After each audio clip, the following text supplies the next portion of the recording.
Hi everyone, I'm Heba and welcome back. Today I'd like to talk to you about a cushion foundation that I've been trying.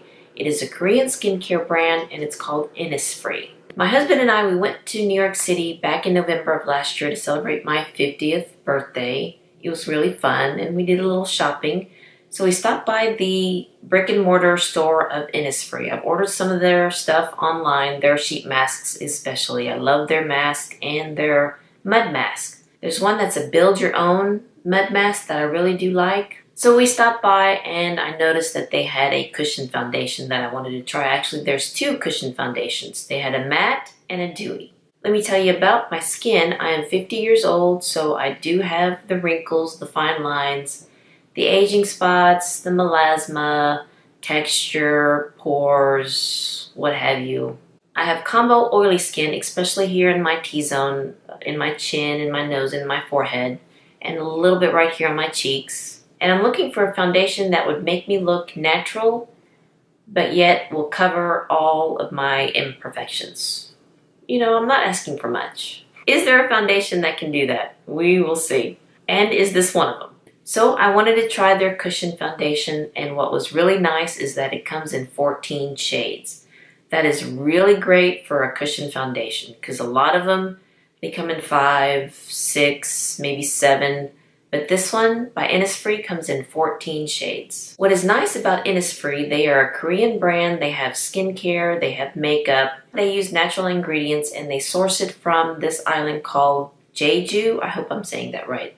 The Jeju Island. It's off the coast of Korea and it's a volcanic island. Now I'm going to read on their website about the island of Jeju.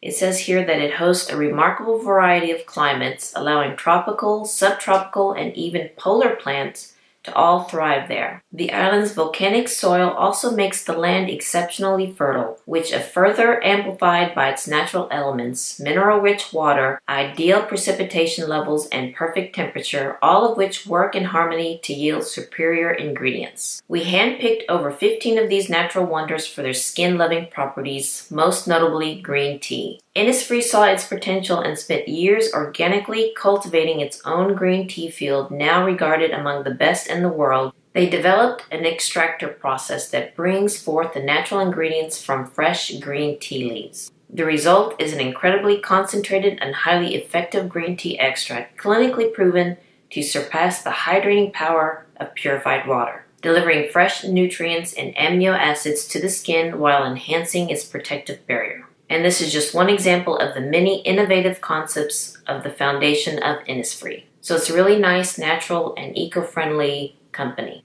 And they offer recycling in their stores. It says here, our eco-recycling program encourages people to drop off their empties at any Innisfree store and soon via our website by rewarding them with points through our loyalty program. They do have 2 stores, one in New York City and I believe the other one's in New Jersey. So that's really nice that you could bring your empties, your trash, to the store and hopefully soon through the website. Then you can get points through their loyalty program, which is really nice. So when we stopped at the store, I wanted to pick up some sheet mask and I did notice that they had the cushion foundation in 14 shades. So I wanted to try the dewy one and the matte one. So the lady that was helping me, she matched my skin. She had this, I don't know, it looked like the thermometer that you could put on the forehead to read your temperature.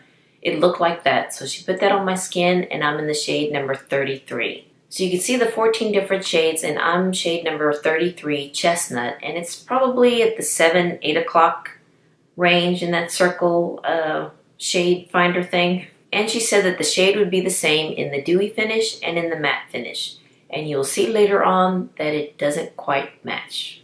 And after you find your shade, you build your cushion because everything is sold separately. So first you get your cushion foundation. It comes in this, refill packet, and this one costs $12. And you just open it up here and there is your cushion. Then you decide on the compact, and here's the one I picked, a simple, no frills type of compact, and they range between $10 to $11.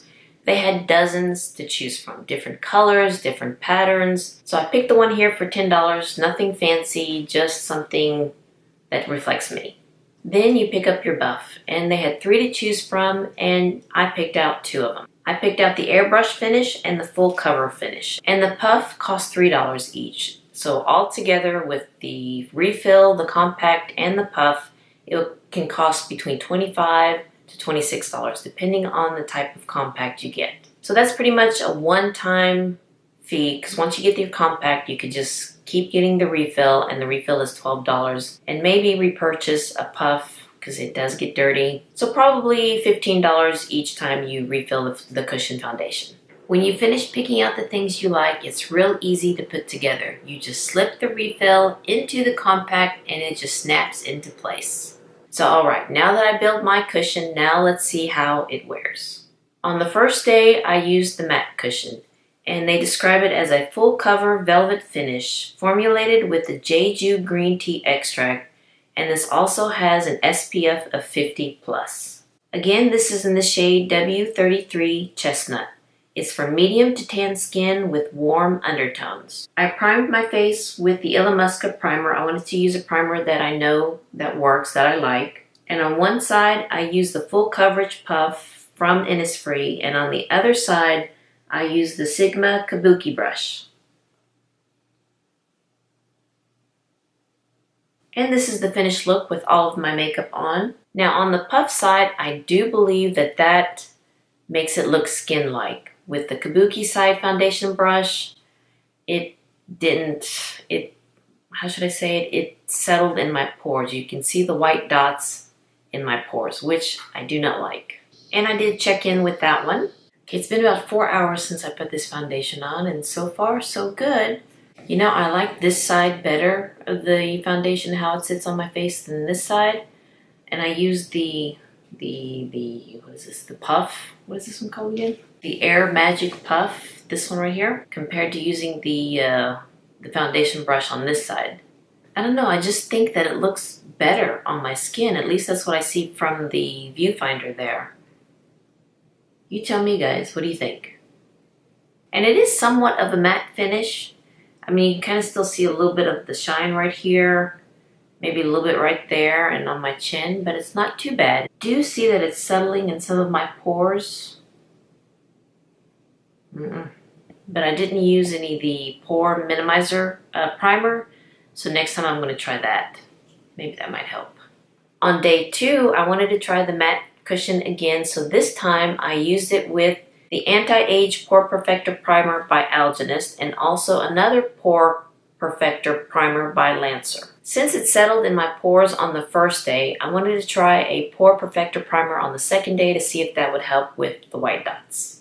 This time I used the puff on one side, the full coverage puff, and on the other side I used the L'Oreal makeup sponge.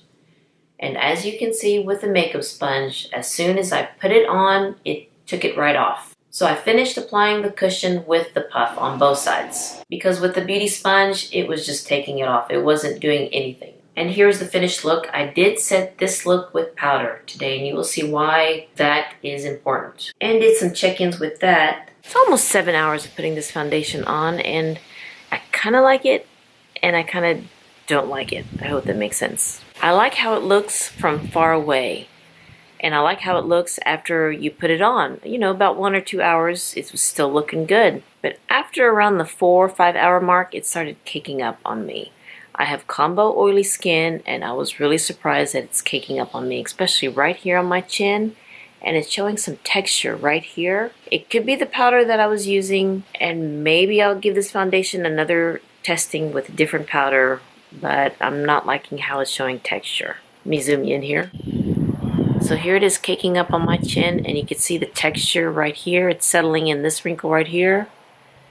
And yes, I have a friend that's stopping by and staying for a long time. Ugh.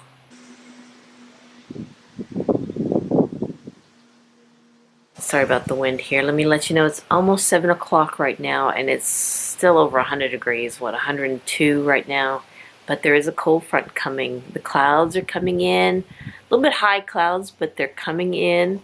And it's cold front. It's going to be like 97, 98 tomorrow. Yay! But then it's going to go back up to 100 after that. Oh well, it is what it is. I may give the matte foundation one more day and try a different powder to see how that looks. but I want to try the Dewy foundation too. All right, what do you think of the purple eyeshadow and the purple lip? Was it too much? Too much? Nice? Fun? I think it's kind of fun. Makeup is fun. If you don't like it, you could always wash it off, and that's what I'm going to be doing pretty soon here. I wanted to try the matte cushion one more day, day 3, because you can see that it did look cakey on me. This time I wanted to try it without setting it with powder. And this time I used the Guerlain Lure Radiance Primer with the Lancer Pore Perfector Primer. And here's the finished look. I didn't set it with powder, and here are the check-ins with that one. It's been about 3 hours since I put the matte cushion foundation on, and I did not set it with powder. The only place I did set it with powder is on my nose. Because I do wear glasses, I want to see if that would help. So I only put powder right here on my nose. Let me zoom you in here to get a closer look. Got a visitor, and it brought a friend. Isn't that special? But yeah, got really bad texture right there. What am I going to do? So yeah, you can kind of see that it did cake up on the one place I did put powder on my nose, especially right here where my glasses sit. So note to self, do not use powder with this foundation. Alright, that is all that I did with the matte cushion foundation. Now let's move on to the Dewy. They call it the Aqua Fit Cushion. And they describe this as a sheer, buildable, fresh finish formulated with hyaluronic acid and jeju green tea extract. And this also has an SPF of 40. Again, this is in the shade 33 Chestnut. With the Dewy cushion, I used the Illamasqua Primer again. And the puff that I used with this one is called the Air Magic Puff for fitting. And the first thing that I noticed that it is not the same shade as the matte cushion. It is not. I noticed right away that it made me look ashy. I used the puff all over my face this time, didn't switch it up. I used it all over my face, and you can see that even with the puff, that it was taking some of it off. And here's the finished look with that one, and it looked better after I put the rest of my makeup on. It didn't look as ashy, but you will see here, especially around my mouth, you can see that it's kind of gray, very ashy looking, which I don't like. And let's check in with that one. So 6 hours in using the Dewy cushion. I mean, so far I do like the finish. It does give me like a nice glow, but I'm not too sure about the color. I only used the Dewy cushion one day because of the color. I did not like the color. It just was an ashy thing all over my face. You can see the side-by-side picture of the matte cushion and the Dewy cushion. And even around the mouth, you can see that the Dewy one was just too ashy for me. I couldn't do it. I couldn't. I mean, let me show you here. This one here in the compact is the matte foundation. And this one here by itself in the refill is just the Dewy foundation. You can see here that this one here is the matte, that this one is darker than this one. I mean, no amount of changing its position in the light would change that. The matte foundation, even when you stick your finger in there, it feels kind of dry. It feels like that there's no liquid in there. And here's that right there. I do have to admit that this is close to my skin tone. This is the one I'm wearing right now, and I do like the color. I do like the color, but the Dewy one, no. Here's the Dewy one right here, and let me show you that. And when you put your finger in here, it feels very wet, very liquidy. And here is that. Yeah. And see, it's still coming off when you go over it. So you can see this is the matte one, and this is the Dewy one. Okay, now the pros and cons. The pros, I could tell you that the matte foundation, I do like the color. Again, it's what I'm wearing right now. I do like the color. I do like how light it feels on the skin, as all the cushion does on me that I've tried. I do like a cushion foundation. I really do. I like how it sits in the skin, especially in this heat. And the week that I did try these on, it was over 110 degrees those days. It was brutally hot. And I didn't feel all heavy and sweaty with the cushion on. And I do like their brand. I really do like their brand. I like their sheet mask and their mud mask. Now for the cons. I'm going to look at my notes here. The matte shade does look cakey on me. Setting it with powder and not setting it with powder. I think it does look cakey on me both ways. The Dewy looked ashy on me. Do not like the color in that one. Even though it's the same shade, and they did say that it would be the same on the skin, it doesn't look the same in the compact or on my skin. You pretty much have to use the puff to apply it on, and even then, especially with the Dewy one, it does come off when you keep patting it on your face. Yeah, I probably didn't even need to look at my notes because those are the main things. My husband and I, we have a wedding to go to in August, and I'm going to make it a point to stop by the store, the Innisfree store. I believe it's in Union Station. While I'm there, I am going to take this with me to drop it off for recycling so they can reuse it again. So they can recycle it, I guess. I probably could just leave it here and put it in my recycling bin here, but since I'm going there and they will give me points, might as well. And also while I'm there, I will pick up some more sheet mask and their little Build-A-Mud mask. I really do like that. So, you know, what is it? Killing two birds with one stone? I know that this cushion did not work well for me, for my skin tone, my skin type. But if it works for you and you like it, that's great. But I know for me, not so much. So yes, again, when we be going to New York for the wedding, I will be dropping this off for recycle and buy some sheet masks. All right, you guys, I sure hope you enjoyed this review of the Cushion Foundation by Innisfree. If you like this video, please give it a thumbs up and hit that subscribe button so you can see more videos like this. And you all have a wonderful day, and I'll see you next time. Bye-bye.